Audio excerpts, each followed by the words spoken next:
નમસ્કાર મિત્રો, સ્વાગત છે તમારું અમારી ચેનલ પર એક નવા વિડીયોમાં. મિત્રો, ફક્ત 3 આખી લીલી એલચીનો ગુપ્ત ઉપાય કરી લેજો. ગમે એટલી સુંદર સ્ત્રી હોય, તમારા પ્રેમમાં પાગલ થઈ જશે. મિત્રો, હવે તરત જ તમને મળવા માટે તે ઉત્સુક થઈ જશે. અને જો કોઈ પણ ઘમંડી સ્ત્રી હોય કે જે તમને બિલકુલ જ પસંદ જ નથી કરતી, તો મિત્રો ફક્ત તમારે આ વિડીયો સંપૂર્ણ જુઓ. મિત્રો, જો તમે લોકો આ ઉપાય સારી એવી રીતે અને શ્રદ્ધાથી કરશો તો કોઈ પણ સ્ત્રી તમારા માટે ઝંખશે, ફક્ત તમારા વિશે જ વિચારશે. તમારું નામ તેના મનમાં દરેક ક્ષણે ગુંજશે. તો મિત્રો, આજની યુક્તિ કોઈ પણ સામાન્ય પ્રયોગ નથી એવા લોકો માટે કે જેઓ સમજે છે કે પ્રેમ હંમેશા શબ્દથી વધતો નથી. ક્યારેક બીજી વ્યક્તિ શાંત આત્મવિશ્વાસો હોય છે, પોતાની લાગણીઓને તે અંદર રાખતી હોય અને બહારથી જ એવું લાગે છે કે તેમને કંઈ પણ જરૂર નથી. પરંતુ મિત્રો, આ જ લોકો અંદરથી સૌથી વધુ એકલતા અનુભવે છે. ઘણીવાર તેઓ વાત કરે, તેમની આંખો મળે અને એક વિચિત્ર એવું ખેંચાણ અનુભવાય છે. પરંતુ મિત્રો, સંબંધ સ્થિર થઈ જાય છે, ન તો આગળ વધે છે કે ના તો તે સંપૂર્ણપણે તૂટે છે. બીજી વ્યક્તિ ના તો ઇનકાર કરે છે કે ના તો ખુલ્લે આમ નજીક આવી શકે છે. એક અંતર રહે છે, અદૃશ્ય પરંતુ ઊંડાણપૂર્વક અનુભવાય છે. આવી પરિસ્થિતિઓમાં લોકો શબ્દનો આશરો લે છે. તેઓ સમજાવવાનો પ્રયાસ કરતા હોય, તેઓ વારંવાર સંપર્ક વધારે છે, પરંતુ જેટલા વધુ તે પ્રયાસ કરવામાં આવે છે, તેટલી જ બીજી વ્યક્તિ શાંત થાય છે અને અંદરની તરફ પાછી ખેંચાય છે. તો મિત્રો, કારણ કે કેટલાક લોકો દબાણથી નહીં પરંતુ સૂક્ષ્મ આકર્ષણથી પ્રભાવિત થવા લાગે છે. આજની યુક્તિ બરાબર તે સ્તરે કામ કરે છે કે તે બાહ્ય પ્રયાસો દ્વારા નહીં પરંતુ એવા સ્તરે કામ કરે છે કે જ્યાં વ્યક્તિ પોતે સમજી શકતું નથી તેઓ મારા વિશે કેમ વિચારતા રહે છે, તેઓ તમને કેમ યાદ કરે છે, તમારી હાજરી હવે પહેલા જેવી સામાન્ય કેમ નથી રહી. આ યુક્તિ ખાસ કરીને એવા લોકો માટે ભલામણ કરવામાં આવે છે કે જેઓ મજબૂત તેમના નિર્ણયોમાં સ્થિર દેખાય છે અને જેમની લાગણીઓ તેમના અંદર એક ઊંડે સુધી હોય છે. એવું કહેવામાં આવે છે કે જ્યારે આવા વ્યક્તિઓના મનના તરંગો યોગ્ય દિશા લઈ લે છે, ત્યારે આકર્ષણ પોતાનો માર્ગ બનાવે છે. અને આજે આપણે આકર્ષણની આ ખાસ યુક્તિનો આપણે સંપૂર્ણ પ્રયાસ કરીશું, પરંતુ તેની પદ્ધતિ ફક્ત અંતમાં જ પ્રગટ થશે. કારણ કે મિત્રો, આ યુક્તિની સાચી શક્તિ ત્યારે જ પ્રગટ થાય છે કે જ્યારે તેની સંપૂર્ણ પ્રક્રિયા અને સાર સમજાય છે. તો મિત્રો, અંત સુધી જોડાયેલા રહો. મિત્રો, હવે આને ઊંડાણપૂર્વક તમે સમજો. એવું કહેવાય છે કે દરેક વ્યક્તિ પોતાની આસપાસ એક અદૃશ્ય વર્તુળ ધરાવે છે અને આ વર્તુળ તેમના શબ્દથી નહીં પરંતુ મિત્રો તેમના સ્વભાવથી રચાયેલું હોય છે. વ્યક્તિ જેટલી શાંત, સંતુલિત અને આત્મવિશ્વાસુ દેખાય છે, તેટલું જ આ વર્તુળ મજબૂત માનવામાં આવે છે. અને આવા લોકો સરળતાથી પ્રભાવિત થતા નથી અને તેઓ સરળતાથી બીજાઓ માટે ખુલીને તે વાત કરતા નથી. આ જ કારણ છે કે તેમની સાથેનું આકર્ષણ ઘણીવાર અધૂરું લાગવા લાગે છે. અને જ્યારે તમે તેમની નજીક હો ત્યારે પણ એક અંતર રહે છે. જ્યારે તમે વાત કરી રહ્યા હોય અને ત્યારે પણ એક અર્થિત રહે છે. જેમ જેમ તમે શબ્દથી તે અંતરને દૂર કરવાનો પ્રયાસ કરવા લાગો છો, તેમ તેમ તે વર્તુળ ફક્ત કડક થતું જાય છે. અહીં એક ખૂબ જ મહત્વપૂર્ણ મુદ્દો છે. આકર્ષણ હંમેશા દસ્તક આપતું નથી. તે દલીલ કરતું નથી. તે સમજૂતી આપતું નથી. તે શાંતિથી પ્રવેશ કરે છે. જ્યારે આકર્ષણ યોગ્ય સ્તરે સક્રિય થાય છે, ત્યારે બીજી વ્યક્તિ તમને કોઈ પણ કારણ વગર યાદ કરવાનું શરૂ કરે છે. ક્યારેક તેઓ અચાનક તમારા નામ વિશે વિચારે છે, તો ક્યારેક તમારું નામ કોઈ પણ વાત લાંબા સમય સુધી મનમાં ગુંજતી રહે છે. અને ક્યારેક તમારી ગેરહાજરી પણ તેમની હાજરી જેવી લાગવા લાગે છે. આ પરિવર્તન બહારથી તરત જ દેખાતું નથી, પરંતુ અંદર ઘણું બધું હલનચલન કરે છે. વાતચીતનો સ્વર બદલાય છે અને વર્તનમાં થોડી નરમાઈ આવવા લાગે છે, અને જે અંતર એક સમયે તાકાત લાગતું હતું અને તે હવે ધીમે ધીમે છૂટું પડે છે. એવું કહેવાય છે કે આ બધું ત્યારે થાય છે જ્યારે બે તરંગો સંપર્કમાં આવે, એક તમારું અને બીજાનું. જ્યારે આ સુમેળ પ્રાપ્ત થાય છે, ત્યારે આકર્ષણને બળ લગાવવાની જરૂર પડતી જ નથી. તે પોતાનો માર્ગ બનાવે છે.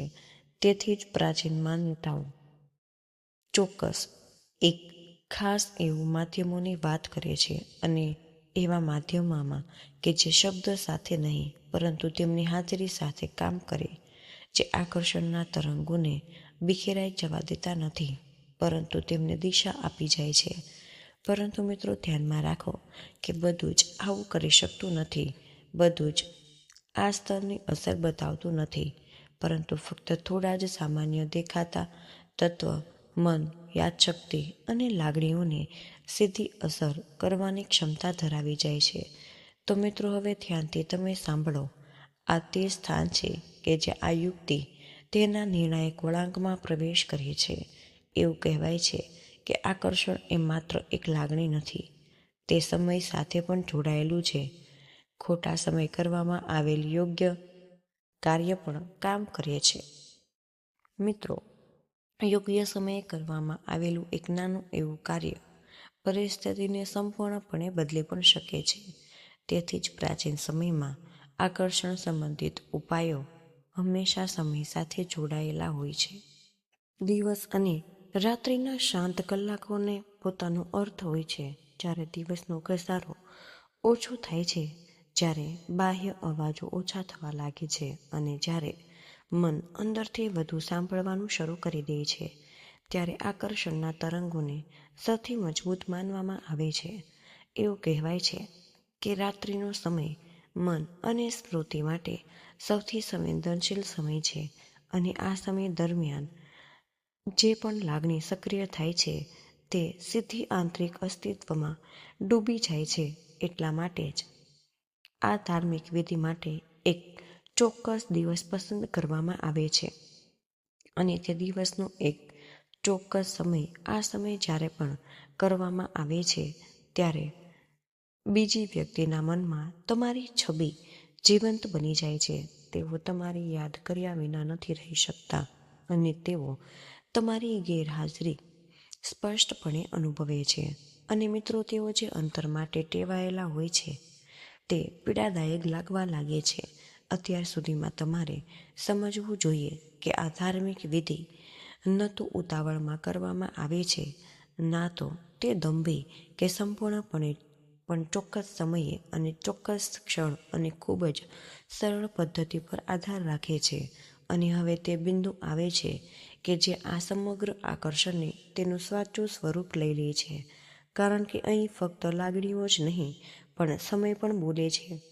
તે ક્ષણ જ્યારે દિવસ અને મન બંને શાંત હોય છે, અને તે સમય જ્યારે આંતરિક સ્પંદનો સૌથી સ્પષ્ટ અને સક્રિય હોય છે, અને તે જ ક્ષણ સાથે જોડાયેલો હોય.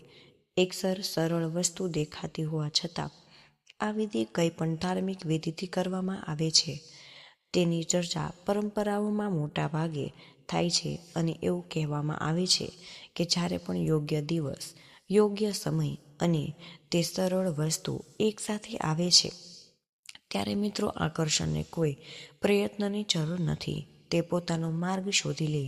અને અત્યારે તે ક્ષણ તરફ તે આગળ વધી રહ્યું છે જ્યારે મિત્રો આ સમગ્ર વિધિ પહેલીવાર સંપૂર્ણપણે પ્રગટ થશે. હવે તે ક્ષણની તમે કલ્પના કરો જ્યારે તે દિવસની બધી જ ધમાલ પાછળ રહી જાય છે અને બાહ્ય અવાજો ચાખા પડવા લાગે છે. ત્યારે મન અંદર ઉતરવા લાગે છે અને વિચારોનો અવાજ આપમેળે જ શાંત થઈ જાય છે. અને એવું કહેવાય છે કે આ તે ક્ષણ છે કે જ્યારે આકર્ષણના તરંગો સૌથી સ્પષ્ટ રીતે ઉદ્ભવે છે. તેથી આ ધાર્મિક વિધિ માટે એવો દિવસ પસંદ કરવામાં આવે છે કે જે સંબંધો અને લાગણીઓ સાથે સંકળાયેલું માનવામાં આવે છે. અને તે જ સમયે જ્યારે મન સૌથી વધુ ગ્રહણશીલ હોય છે, એવું કહેવાય છે કે તે શાંત ક્ષણ દરમિયાન કરવામાં આવેલી એક નાની એવી ક્રિયા બીજા વ્યક્તિના મનને હલાવી શકે છે. બે શબ્દ વિના, કોઈ પણ સંકેત વિના, અને ફક્ત એક વિચિત્ર લાગણી કે જે તમારી પાસે વારંવાર પાછી આવે છે અને તે વ્યક્તિ પોતે સમજી શકતી નથી કે તેઓ અચાનક તમને કેમ યાદ કરવા લાગે છે અને તમારી હાજરી હવે પહેલા કરતાં અલગ જ કેમ લાગે છે. અને આ ક્ષણ એવી વસ્તુ સાથે સંકળાયેલી છે કે જે ન તો દુર્લભ છે કે ન તો તે ભારે, તે દરેક ઘરમાં જોવા મળતી એક સામાન્ય દેખાતી વસ્તુ છે, પરંતુ જેની સાથે આ ધાર્મિક વિધિની ચર્ચા પરંપરાઓમાં મોટા ભાગે થાય છે. એવું કહેવામાં આવે છે કે વસ્તુમાં એક સૌમ્યતા હોય છે જે મનની કઠોરતાને ઢીલી પાડી દે છે અને આંતરિક આકર્ષણને સક્રિય કરે છે. હવે મિત્રો, આપણે ચોક્કસ ક્ષણે પહોંચી ગયા છીએ અને તે ક્ષણ તૈયાર છે અને તે સરળ વસ્તુ તમારી સામે પ્રગટ થવાની છે. ફક્ત એક ક્ષણ ઊભા રહો, કારણ કે બીજી ક્ષણે આ સમગ્ર ધાર્મિક વિધિ તેના સાચા સ્વરૂપમાં પ્રગટ થવાની છે. સ્પષ્ટ અને બરાબર જેમ પરંપરાઓમાં વર્ણવવામાં આવ્યું છે કે હવે તે ક્ષણ આવી ગઈ છે કે જ્યારે રહસ્ય પોતાની મેળે જ ઉકળવાનું શરૂ કરી દે છે. કારણ કે જ્યારે પણ સમય નક્કી થાય છે અને મન શાંત થવા લાગે છે, ત્યારે વસ્તુ પ્રગટ થવા લાગે. પરંપરાઓ કહે છે કે આ ધાર્મિક વિધિની સૌથી વધુ ચર્ચા શુક્રવારની રાત્રે થાય છે, અને જો શુક્રવાર ઉપલબ્ધ ન હોય તો સોમવારની રાત પણ ચાલે. એટલી જ અસરકારક માનવામાં આવે છે. એ સમય એ છે કે જ્યારે રાત ગાઢ થવા લાગે છે અને જ્યારે ઘડિયાળમાં 9 વાગ્યાનો સમય થવા લાગે છે અને આસપાસનો ધમાલ શાંત થવા જાય છે. હવે ચાલો મિત્રો, એક નાની એવી વસ્તુ એની વિશે વાત કરીએ કે જે સામાન્ય લાગે, પરંતુ જેની વિધિ વર્ષોથી લોકોના હોઠ પર બેસી ગઈ છે. તે વસ્તુ છે લીલી એલચી. એવું કહેવાય છે કે તેની સૌમ્યતા અને તેની સુગંધ અને તેનો સ્વભાવ હૃદય પર ઊંડી અસર કરી જાય છે. અને આ જ કારણ છે કે આકર્ષણ સંબંધિત ઉપાયોમાં તેને ખાસ માનવામાં આવે છે. હવે મિત્રો, ધ્યાનથી સાંભળો, કારણ કે આ તે ભાગ કે જેનો માટે તમે આટલા દૂર આવ્યા છો. શાંત જગ્યાએ રહો. 3 આખી લીલી એલચી લ્યો. તૂટેલી બિલકુલ ન હોવી જોઈએ. તમારે તમારા જમણા હાથમાં તમારે મૂકવી. હવે તે વ્યક્તિનું નામ અથવા ચહેરો તમારા મનમાં આવવા દો. ફક્ત એક ક્ષણ માટે. કોઈ પણ વાત નહીં, કોઈ કલ્પના નહીં. પછી એલચીને તમારે તમારી હથેળીમાં મજબૂતીથી પકડી રાખો અને થોડી ક્ષણો માટે તેને તમારા હૃદય પર હળવેથી દબાવો. પછી તમારે એલચીને સ્વચ્છ કપડામાં લપેટીને તમારે તમારી સાથે સુરક્ષિત રીતે રાખો. તમારા ઓશિકાની નીચે, તમારા કબાટમાં અથવા તમારા પર્સમાં. આ તે સ્થાન છે કે જ્યાં ધાર્મિક વિધિ પૂર્ણ માનવામાં આવે છે. મિત્રો, એવું કહેવાય છે કે આ પછી આકર્ષણની લહેર ધીમે ધીમે, કોઈ પણ અવાજ વિના, કોઈ પણ સંકેત વિના તેની અસર બતાવવાનું શરૂ કરી દે છે. તમારી હાજરી બીજી વ્યક્તિના મનમાં ફરી ઉભરવા લાગે છે અને જે અંતર એક સમયે કુદરતી લાગતું હતું તે હવે પહેલા જેવું રહેતું નથી. આ સ્થાન છે કે જ્યાં યાત્રા સમાપ્ત થાય છે અને ક્યારેક સૌથી સરળ વસ્તુ પણ સૌથી ઊંડી અસર છોડી જાય છે. અને માતા દેવીની કૃપાથી તમારી દરેક ઈચ્છા પૂર્ણ થાય છે. જે ભાવના સાથે આ ધાર્મિક વિધિ કરવામાં આવી છે તે બીજા વ્યક્તિના હૃદય સુધી પહોંચે છે અને આકર્ષણ વધે છે, અંતર ઘટે અને સંબંધમાં મધુરતા જળવાઈ રહે. તો મિત્રો, આજનો આ વિડીયો અમે અહીં જ પૂર્ણ કરી રહ્યા છીએ. અને આજની આ માહિતી તમને પસંદ આવી હોય તો મિત્રો, વિડીયોને લાઈક અને તમારા મિત્રો સાથે શેર જરૂર કરજો. જો તમે ચેનલ પર પહેલી જ વાર આવ્યા હોય તો ચેનલને સબસ્ક્રાઈબ કરવાનું તમે બિલકુલ ભૂલશો નહીં. અને વિડીયો કયા શહેરમાંથી સાંભળી રહ્યા છો તે કમેન્ટમાં જરૂર જણાવજો. જય શ્રી કૃષ્ણ. રાધે રાધે. ધન્યવાદ. વિડીયોને અંત સુધી જોવા બદલ આપનો ખૂબ ખૂબ જ આભાર મિત્રો.